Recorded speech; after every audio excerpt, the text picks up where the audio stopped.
Iran নিয়ে নিজের বক্তব্যের দিকে ইঙ্গিত করেই ডেট্রয়েটের উদ্দেশ্যে রওনা দিলেন ডোনাল্ড ট্রাম্প। মঙ্গলবার এয়ারফোর্স ওয়ানে ওঠার আগে সাংবাদিকদের তিনি বলেন,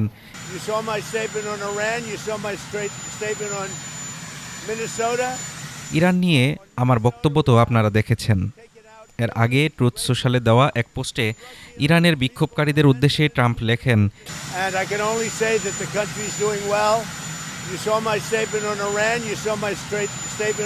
ইরানি দেশপ্রেমিকরা আন্দোলন চালিয়ে যান, নিজেদের প্রতিষ্ঠানগুলো দখলে নিন, হত্যাকারী ও নির্যাতনকারীদের নাম সংরক্ষণ করুন, তাদের বড় মূল্য দিতে হবে।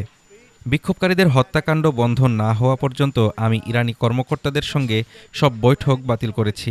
সাহায্য আসছে।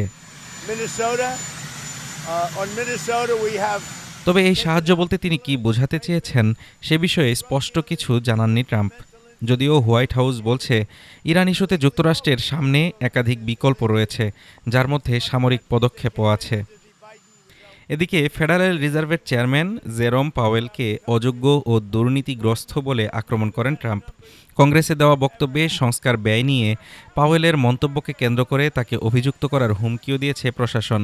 তবে পাওয়েল এটিকে ট্রাম্পের ফেড নিয়ন্ত্রণে নেওয়ার অজুহাত বলে দাবি করেছেন।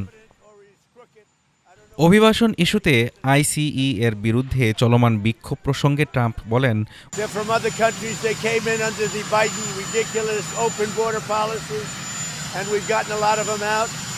ওরা বাইডেনের খোলা সীমান্ত দিয়ে এসেছে, আর আমরা তাদের দেশ থেকে বের করে দিচ্ছি।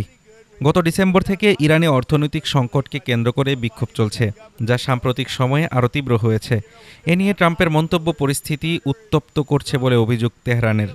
দেশটির সর্বোচ্চ নেতা আয়াতুল্লাহ আলী খামেনি দাবি করেছেন, কিছু দাঙ্গাকারী যুক্তরাষ্ট্রের প্রেসিডেন্টকে খুশি করতেই সহিংসতা চালাচ্ছে। ডেট্রয়েটে পৌঁছে যুক্তরাষ্ট্রের অটো শিল্প ও উৎপাদন খাত নিয়ে ডেট্রয়েট ইকোনমিক ক্লাবে বক্তব্য দেওয়ার কথা রয়েছে ট্রাম্পের। Desk report, Dhaka today.